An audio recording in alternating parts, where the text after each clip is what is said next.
আসসালামু আলাইকুম। দেখেন, আমি আপনাদের একটা ভিডিও শেয়ার করতেছি। সেটা হচ্ছে আমি গ্রামের বাড়িতে আসার পরে একটা জিনিস দেখাই আপনাদের। কলই শাক। আমরা যা কলই শাক চিনি, এই যে দেখেন কত সুন্দর সকালবেলা নিশিরে ভেজা কলই শাকের দৃশ্যটা কিন্তু অসাধারণ।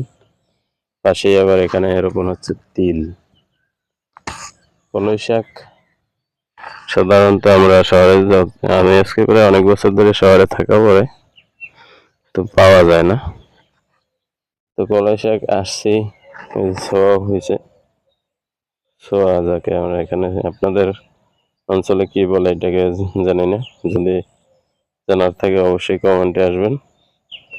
আমাদের এখানে ছোয়া বলে, মানে ওইটা কলাই শাক থেকে যে ডালিয়া হয়, ডালিয়া যে মাথায় আসে এটাকে ছোয়া বলে। দেখেন ধান উঠে গেছে। ধান উঠে যাওয়ার পরে এই ধানের ভিতরেই আবার ডালিয়া ফালাই দিছে। ডালিয়া ফালাই দিছে অটোমেটিক, কিন্তু ডাইলটা হয়ে গেছে।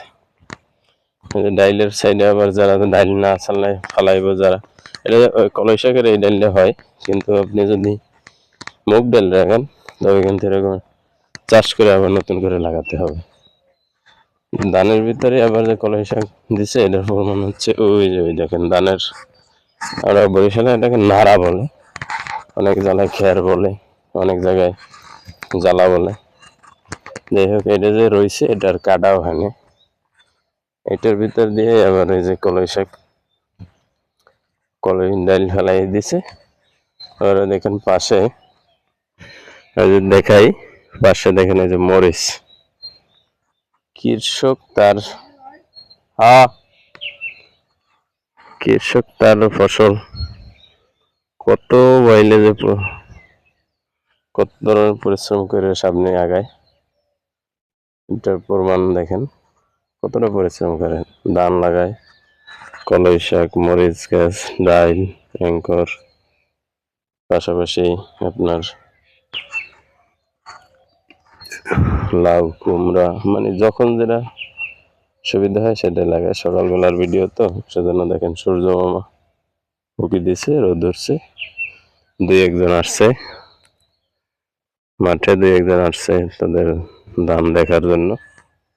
তো আশা করি যদি ভিডিওটা ভালো লেগে থাকে অবশ্যই শেয়ার দিবেন এবং পাশে থাকবেন, ভালোবেসে সকলকে দেখার সুযোগ করে দিবেন।